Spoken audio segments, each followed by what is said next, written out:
The Secret Service says a suspicious man with a gun and a knife was taken into custody Friday after he was found inside State Farm Stadium, according to the Washington Post. The Secret Service says the unidentified man was exhibiting suspicious behavior inside the stadium when agents approached him. The report says the man claimed to be law enforcement but showed fake credentials. He's in custody, and we're going to keep you updated on this report. And tomorrow's memorial for Charlie Kirk here in Glendale, Arizona at State Farm Stadium, home to the Arizona Cardinals, has been designated a Tier 1 level event, equivalent to a Super Bowl. DHS telling Fox News this designation is reserved for events of the highest national significance and enables the federal government to provide the full range of law enforcement and security resources necessary to support local officials in ensuring a safe and successful event. Forgive me if I start coughing or anything at certain points. I can still feel a lot of that tear gas and the deployment of the pepper balls kind of in my chest right now. But again, what's fueling those clashes are whenever ICE agents try to move vehicles in and out of the gate, this gate that you see behind me here, whenever they're trying to move vehicles in and out of the gate, protesters are blocking them from moving those vehicles, and that is resulting in protesters being dragged, pushed to the ground, arrested, and being hit with tear gas, pepper balls, rubber bullets, any chemical agents that these ICE agents are able to deploy at that time. Take a look at what happened around 8:30. That was the most recent clash, and during that clash, that's when tear gas was deployed. A lot of people were impacted and hit by it, even myself and our photographer. Take a look at that.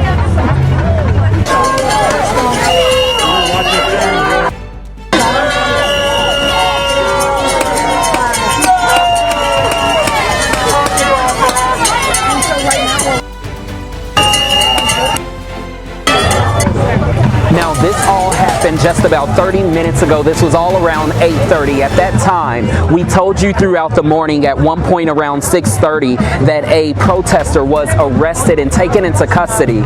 These demonstrators were able to see that protester that was taken into custody loaded into an SUV. That SUV then tried to move out of the gate to leave. At that point, they blocked that vehicle from moving. Some of them sat on that vehicle.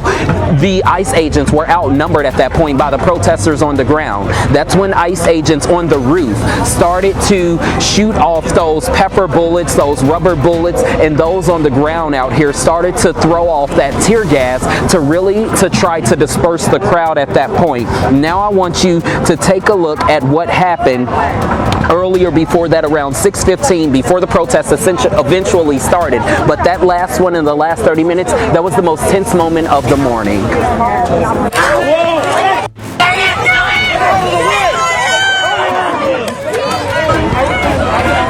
This was around 6:15 when ICE agents tried to move a vehicle. Hey, yo, all y'all anti-ICE protesters, come to the front. Come to the front, because y'all been real fucking quiet on this story. Y'all out here marching, trying to get rights for people who don't fucking belong here, coming in here illegally. But y'all ain't worried about lives like this. Meet 19-year-old Dakara Thompson. She was brutally R-worded and unalived by this evil son of a bitch right here, who did not belong in the country in the first place. But y'all out here protesting against ICE, trying to get people like him off the streets. You don't think that if he did that shit here in America, that he did not do that shit at home? 19 years old, life cut short by somebody who shouldn't have been here in the first place. This shit pissed me off because I got a daughter. My daughter's 16 years old. And like I said in my last video, if something ever happened to her, I'm going hunting. Oh, Donald Trump is such a bad man. They just want to come here and make a life for themselves. Yes, a lot of them want to come here to make a better life for themselves. But there are a lot of motherfuckers like him coming through that border, trying to do exactly what he just did to that girl. There's a reason why we have immigration laws in the first place. It's to prevent motherfuckers like him from coming into this country and doing shit like he just did to this girl. And she ain't the only victim. There's hundreds of stories like this. But y'all want to look the other way on that shit. Because Orange Man bad, right? Y'all motherfuckers make me sick, and y'all are part of the problem. Rest in peace, young queen. It includes, for example, Brett, what Chuck Schumer is arguing for. He wants to reinstate free health care for illegal aliens. What? Bro, what are you talking about, man? He wants to add $500 million to prop up liberal media outlets. What? Bro, what are you talking about, man? And he wants to add a massive $1.4 trillion spending hike to what should be a simple 7-week stopgap funding measure. We can't do that. We're not going to do it. Yeah. In 1 week, I have seen in my city black men power washing parking lots, black men doing roofing work, black men doing lawn services around businesses in my city. Things are starting to look like the old days again. Black Man Thoughts 2.0, and I'm out. Peace. This is the third successful strike on a boat that was flowing in international waters, seeking to bring illegal drugs and deadly poison into the United States of America. And anyone who is seeing these very striking videos of these successful strikes, blowing up these 3 boats and now killing 17 narco-terrorists, should not be surprised, because throughout President Trump's entire campaign on his way back to the White House, he said he, as commander-in-chief, will not tolerate the trafficking of illegal drugs into the United States of America anymore. Jails and incarceration and law enforcement is a sickness that has not led to safe communities. The pressure is getting to Chicago Mayor Brandon Johnson. First, let's see how he handles this question that smacks him around from William J. Kelly. We've all seen the horrific video of Charlie Kirk being politically assassinated. In Chicago, we saw an ICE agent reportedly run over by an illegal alien. Many people tell me, real Chicagoans tell me, that it's your violent, racist hate speech that is causing people to commit these acts of violence. Allow Trump to come in here and get these illegals. Yeah, you can smile. We're in a $1 billion deficit. And you spent half of our money, half of that, on illegals. Tomhoman, make an example out this Negro right here first. Please come here first. Because you know what? We're going to help you. We want a forensic. Ma'am, I would ask that you keep your, hold on a second, stop her time. Stop her. What do you say to the real Chicagoans who detest what they call the insipid, insidious, boneheaded hate speech that you engage in on a daily basis? Well, first of all, I don't engage in hate speech. In fact, I think it's important that we note that, as I've said from the very beginning of this tragedy that occurred in our country, that political violence is not only abhorrent, but it undermines the sensibility of our democracy, and there's no place for political violence. In fact, violence as a whole is something that, as a country and as a nation, that we have to continue to come together to ensure that we eliminate all acts of violence. My prayers, of course, are still with Mrs. Kirk and the 2 children of Charlie Kirk. But again, we boldly and in very direct terms openly reject all acts of violence, and particularly political violence. That kind of composure could only last so long. Let's move ahead to where he completely lost it. I get so sick and tired of people believing that the only thing that black and brown and poor people get to get in this city are badges. People want jobs. It's why we've increased the ability for young people to have jobs in this city.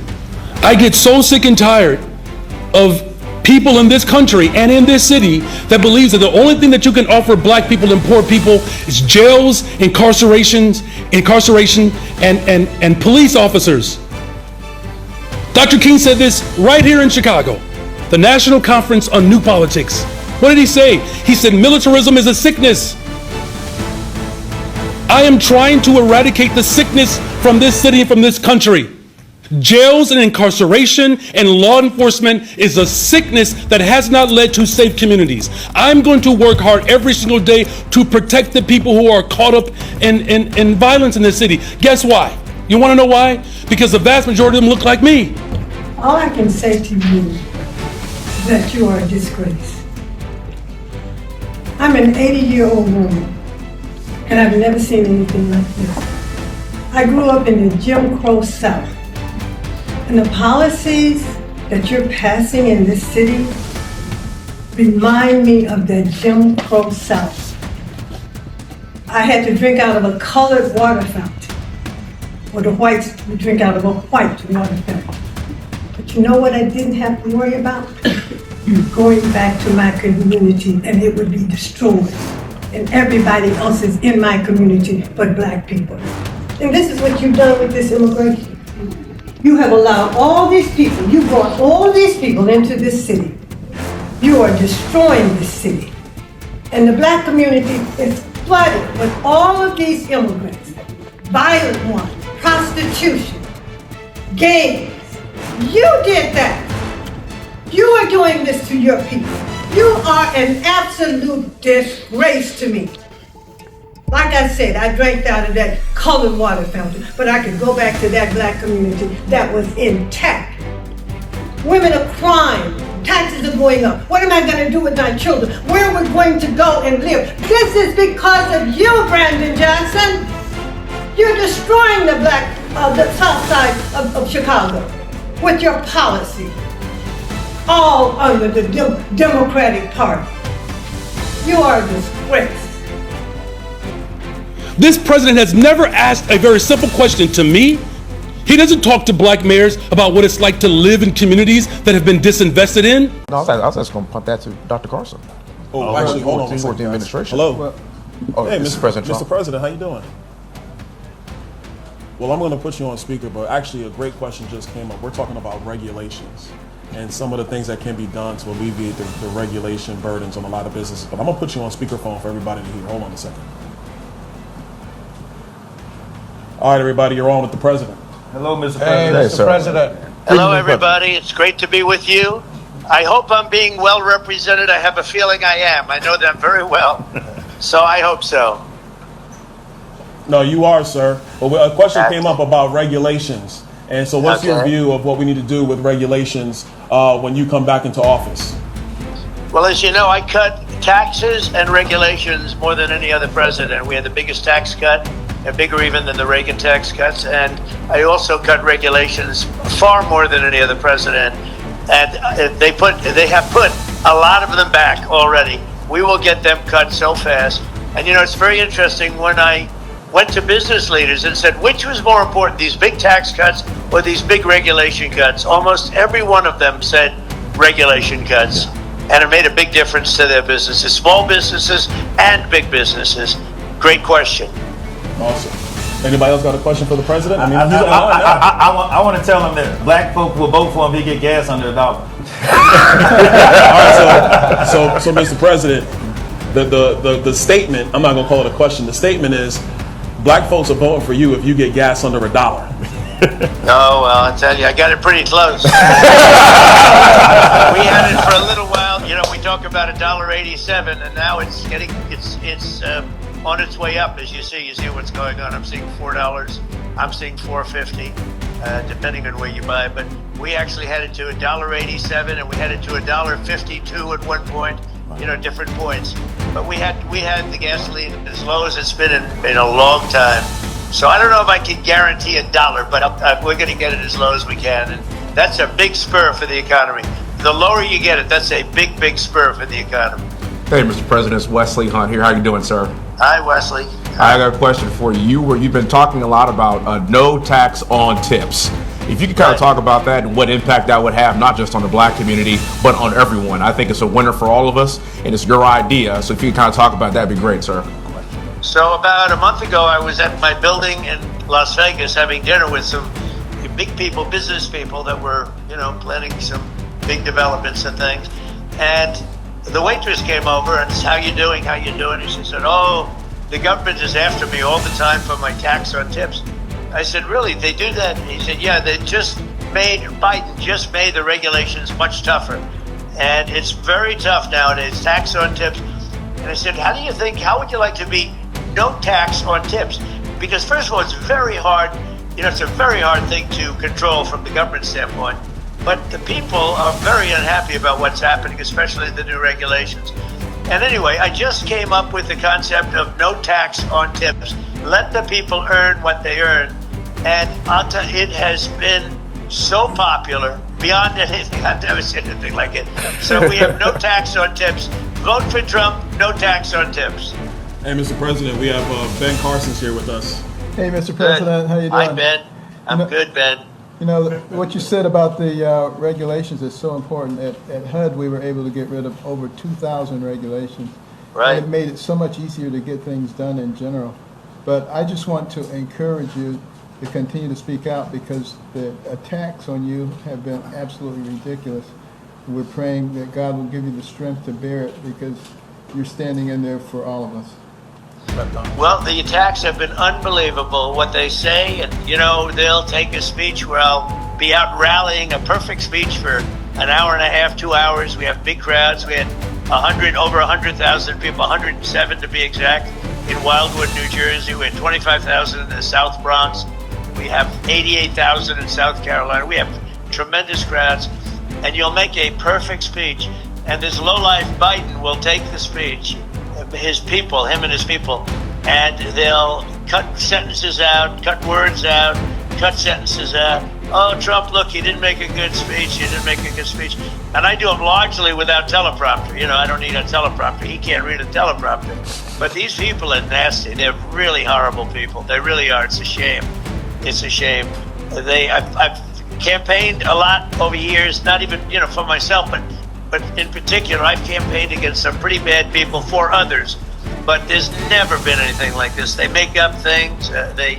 Suckers and losers, which was never said. They know it. They make it up. They literally make it up. You saw it with the 51 intelligence agents where they said that they got this done, where they said that the Hunter laptop from hell was all Russian disinformation.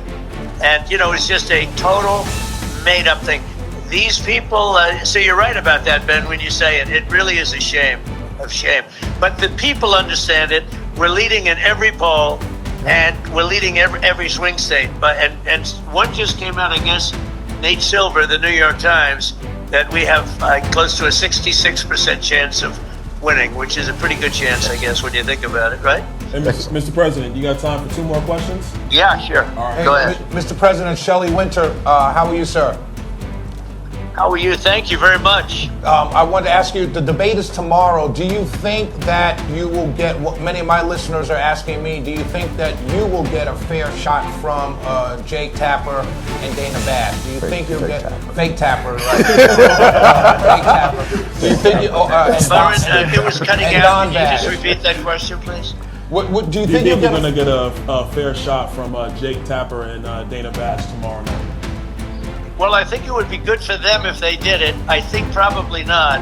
It's very interesting. During the primary, CNN covered me, very, very tough, but they covered me all the time. And I won it very quickly. I won it in record time. And Byron knows that, and Ben knows that. They were all there, and Wesley was there. Wesley, good job on television this morning, by the way. Oh, thank you, sir. But they were all there. We won it in record. So now I'm making my speech to, accept everything and to acknowledge the victories and all. And CNN started off, and then they ended. Jake Tapper said, "All right, that's enough. We're not going to listen to him." So they cover the whole primary, but they don't cover my victory speech. So am I going to get a fair? Probably not. But it would be very good for CNN. They're having a lot of ratings problems. I think it would be very good for CNN, actually, in terms of its credibility. It'll be interesting to see. All right, last question, Mr. President. Coach? Yes, Mr. President, how are we doing today, sir? Hi, Coach. All right, my question is, in the black community, it's been made a big deal about how you have been kind of railroaded here as far as your court cases go and everything. Yeah. And the support that you'll receive from the black community is kind of like a sympathetic kind of support because it's understood that we've received similar, not even similar, but basically we've been railroaded since the day we came here. We felt that way, right? So if you can acknowledge that you're getting support from black people because of this, then we can kind of acknowledge that we have been getting railroaded. So my question is, what can you do about those Alvin Braggs on your side that have been doing such railroading from the time? What can we do about those Fonnie Willises and Alvin Braggs that are right now sending some poor black person to jail for some crime that they're doing? Well, it's an amazing thing. when this happened. And as you saw, all the legal scholars say these are not cases. These are not cases should be brought. It's just a terrible thing. It's weaponization, and it comes out of the White House. Even when it's city and state, comes out of the White House in order to attack a political opponent. But since that happened, the black support, I think my representatives will tell you this, the black support has gone through the roof. Yes, sir. And I guess they equate it to problems that they've had. But since this has happened, like the mugshot is the best. It just beat Elvis Presley and Frank Sinatra by a lot, by the way. Beat it by a lot. But that's the number one mugshot of all time. It's really an amazing thing.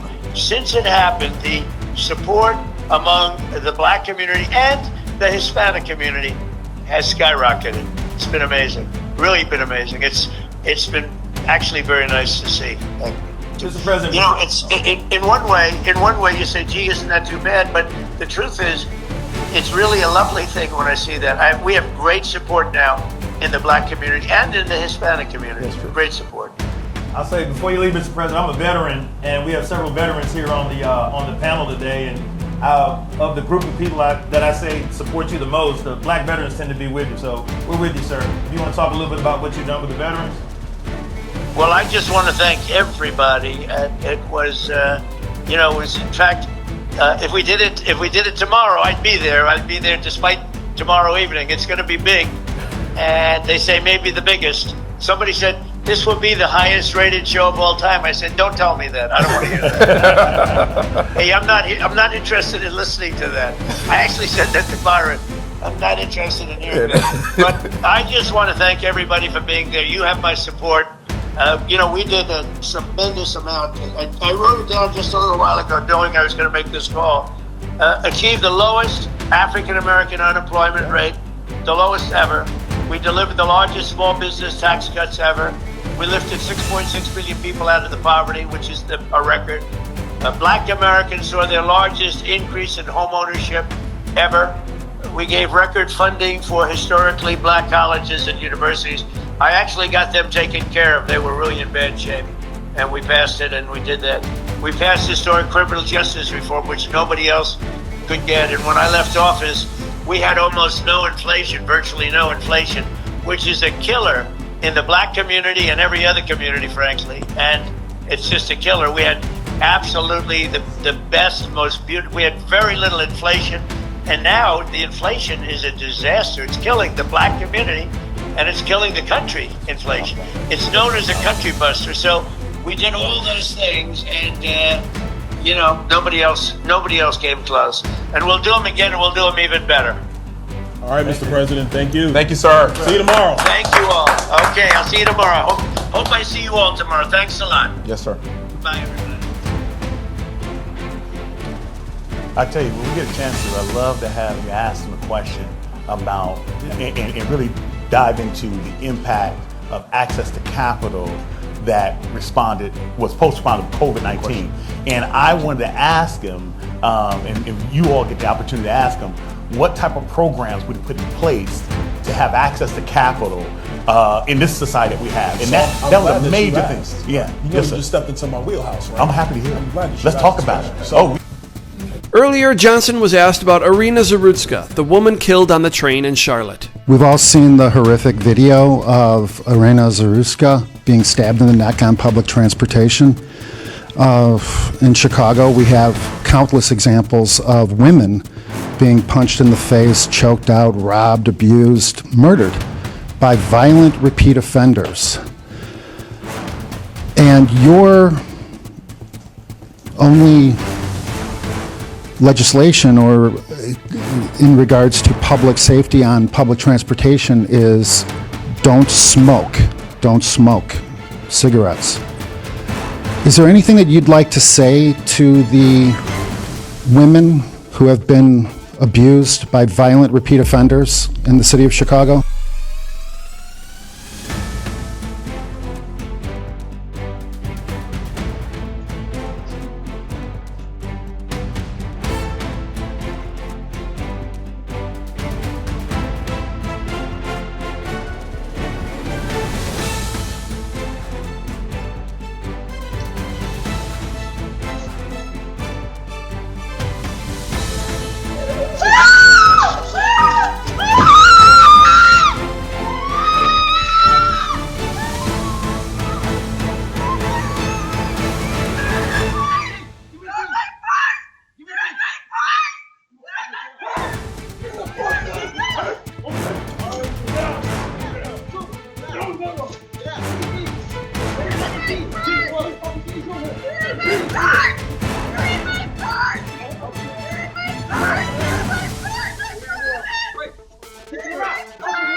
Well, first of all, my community safety plan is far more substantive than just asking people not to smoke. Our investments in community safety have been unprecedented, quite frankly, and public safety and community safety will always remain my top priority. There are way too many individuals, of course, that have been victimized by violence, and it again is my top priority to continue to make sure that we're investing in our detectives division as our detectives bureau coordinates and collaborates with our counterintelligence, and all of our stakeholders come together to drive violence down the city of Chicago. Many of these acts, as you have described, are quite horrific. Any act of violence is one act too many, and I'm going to work hard every day to ensure that we build the safest, most affordable big city in America. Anything right. Johnson, you made promises to people. You told people that you understood the struggle of the West Side. You understood the struggle of the black man. You understood that, yet when you got here, it took you over a year and some change to put, $500,000 into a study for reparations, and yet you're going backwards, you're bending over backwards, you're cutting out other funds for the COVID relief and all of this stuff for immigrants that you don't know of, criminals who are coming over here. This is not a conspiracy. This has been confirmed. They're coming over here, breaking into stores, breaking into houses. They're coming over here and doing anything they want to do. No type of punishment. They're in and out of jail. Unlike the black boys that you said that you can relate to, that you said that you sympathize with. The only sympathy we've seen since you've been in office is to illegal immigrants who are coming over here and they're terrorizing and plaguing the community. And this is the last straw for the Democratic Party. Why do you think the Democrats did this? I mean, it was not just bad for the country to have completely open borders. I mean, even the liberals understand that now. It was also bad politically. Why? What was I get asked that all the time. I don't understand. I worked for 6 presidents, starting with Ronald Reagan. Every president I worked for, even Clinton, Obama, took some steps to secure the border because they understood you can't have strong national security if you don't have border security. No one did it better than President Trump. Like him or love him, most successful when it comes to border security and the safety of this nation, no one's done it better. Joe Biden's the first president in the history of this nation that came in office and unsecured the border on purpose. It wasn't an accident. It wasn't. Why? I don't really know. The only thing I can guess is they saw a future political benefit from letting millions of people in the United States, whether they thought they were future Democratic voters. But remember, when he signed 90 executive orders destroying everything we did, he also overturned the Trump census rule, which means millions of people released in sanctuary cities will be counted in the next census. What's that mean? More seats in House for the Dems. There's no other reason. I asked every Democrat I ever talked to, what's the downside in a secure border? What's the downside in less illegal drugs killing Americans? What's the downside in less sex trafficking of women and children? What's the downside in less terrorists coming across the country? What's the downside? They can't give you a downside. So it must have saw future political benefit. Around 4:15 local time this afternoon, ICE agents were on the roof when a woman approached the fence along with a few other protesters and started yelling at them. Agents shot those demonstrators with pepper balls. Federal agents then came out of the parking lot where the woman got into a scuffle with them. She was thrown onto the ground, and as agents crossed the street, moving protesters further away, that woman reached up and grabbed the mask of one of the ICE agents. That's when another one put her in a headlock, and you can see on video there that she flashes a peace sign. Now, it does appear right now, back live, that there are more federal agents kind of approaching. There's 2 different facilities here, kind of across the street from each other. And it appears that some agents have come now from the other parking lot across the street. We've seen most of the tensions escalate when cars are coming in and out of the parking lot here. Protesters kind of get riled up during that time as they're opening the gates, moving, in theory, moving undocumented immigrants to and from. A lot happening here, Mike.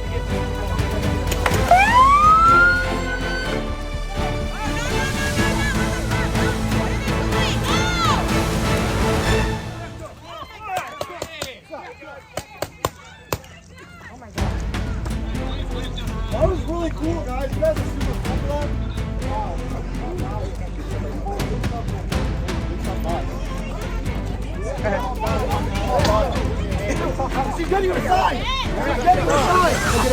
Go get it, boy! Give me your sign! Give me your sign! Give me your sign!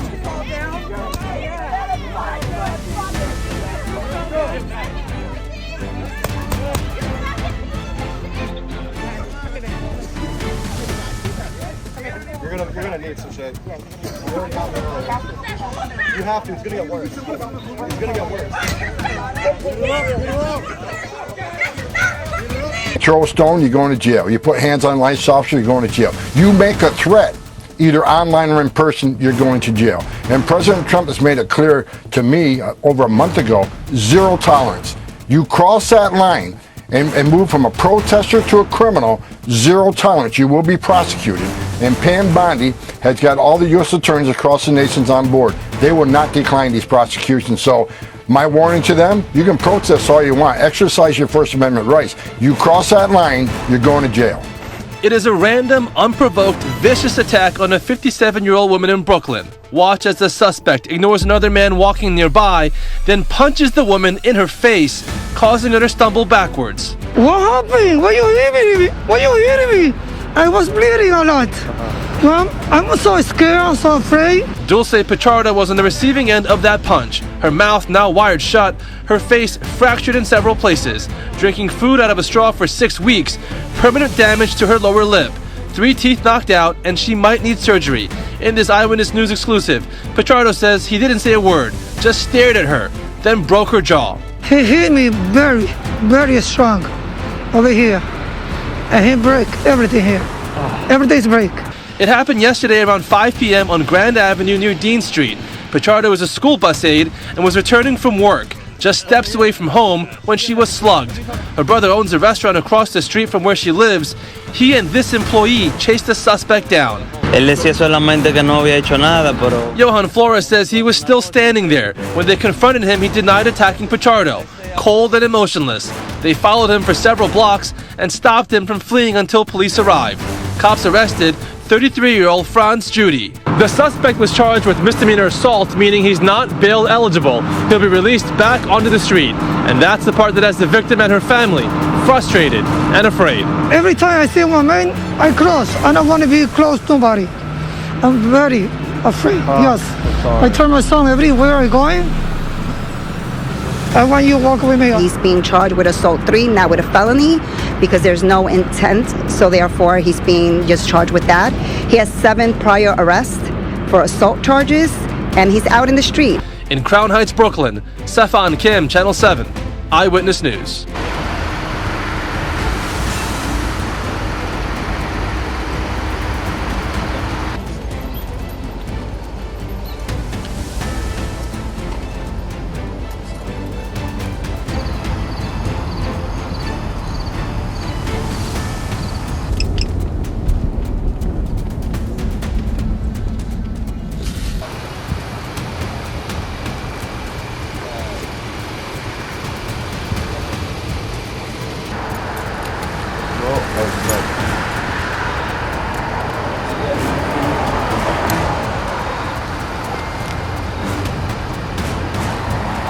You got a passport in here? No, In his house? In his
So we have a lot of targets in the area, and we want to make sure that we can arrest as many of those as possible to get them out of the community and keep them from being a danger to the community.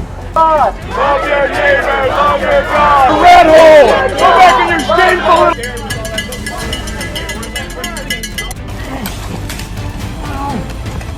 Stop resisting.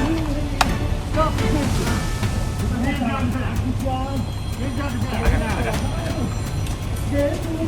Stop resisting. And I want to give Charlie some credit here, okay? Back in 2019, Charlie Kirk helped a lot of young blacks get to the White House. He changed a lot of their lives. A lot of them never imagined going to the White House. And Charlie helped hundreds of young black boys and girls go to the White House. Charlie, thank you for that. Thank you, Charlie. Thank you, Charlie. Thank you, man. So for people who want to call Charlie a racist, kiss my black ass, excuse my language. Charlie Kirk is not a racist. I love this guy. I'll tell you. And, you know, by the way, I have some New York Times reporters for you to talk to. I'll talk to them. No, yeah. Why have you come down here today? Trump is a legend, and absolutely here to support him. He's wonderful. He's not a politician, and that's why he's doing so well in America. He's a businessman, and honestly, I wish he could do the same here that's happening in America, because he's saving the people there a lot of money. He loves his country. He's a very patriotic man, and I just wish he was here. So yeah, we've come to support him. Are you is it a bit of a shame that it's all behind these sort of walls, that we might not actually get a glimpse here on the high street of Donald Trump? Yeah, I believe he's coming in via helicopter straight into the grounds about 11:45. And then there's going to be a fly past about 4:45 in the evening. So yeah, it's a shame. When Macron was here, apparently there was a carriage ride through the town. That's not happening, whether it's heightened security for Trump and the First Lady, which is fair enough, and also because of the Charlie Kirk incident in the States, the security is heightened. So as long as he's kept safe, that's cool. It's nice to be here in the atmosphere, and yeah, just keep him safe and let him keep doing what he's doing. Can I ask what it says on your shirt there? Oh, Brits for Trump. Brits for Trump. No one, and I mean absolutely no one, outside of my husband and Erica Kirk, has the power to shut me up right now. That's it.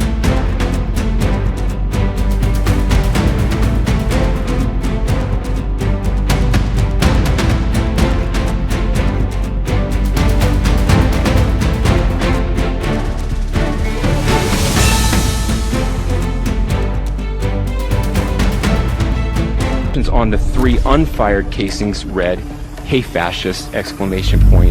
Catch! Do you think Donald Trump is a fascist? Yes, I do.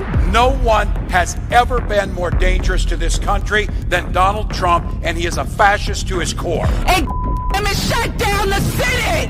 We are at war! We're in a war right now. We are at war. So you have to be willing to do whatever is necessary in order to save the country.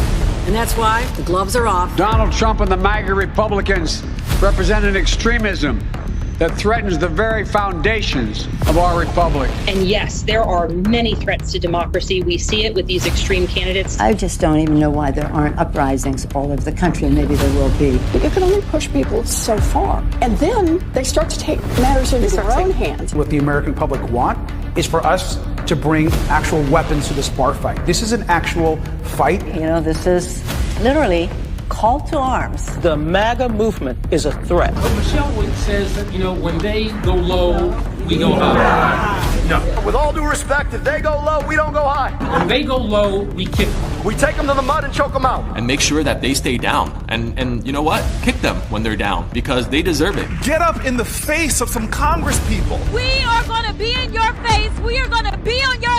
We have to fight this in the streets. And we're going to fight it in the streets. It's time to step out of your comfort zone and step out into the streets. To our Republican colleagues, if you do not see the light, we will bring the fire. Resist! You and your little friend off of Twitter.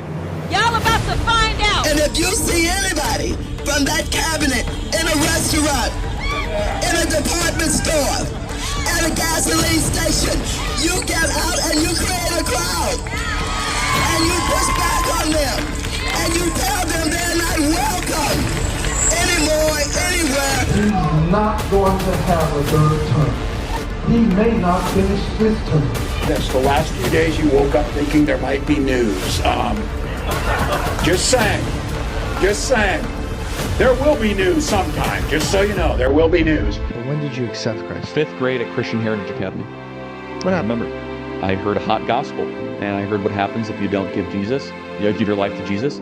And it's very important that when we share the gospel, the modern gospel is God has this beautiful, amazing, wonderful life for you, and if you give your life to Christ, your life will infinitely improve. That is somewhat true, but it's very misleading, because you're basically trying to sell people in Christianity of a life without difficulty, where the better way to teach the gospel is, here's the 10 Commandments, how many deserve you violate? Oh, you deserve to go to hell. And you probably will, unless you give your life to Christ. That is the proper way to evangelize. And so I realized the stakes in 5th grade. I was like, oh my goodness, I'm a sinner, I'm selfish, I'm broken, and only thanks to Jesus' perfect sacrifice, coming and living a perfect life, that I did something I do not earn, but has been given to me, this free gift that we took today. I want to be remembered for courage for my faith. That would be the most important thing. Most important thing is my faith in my life.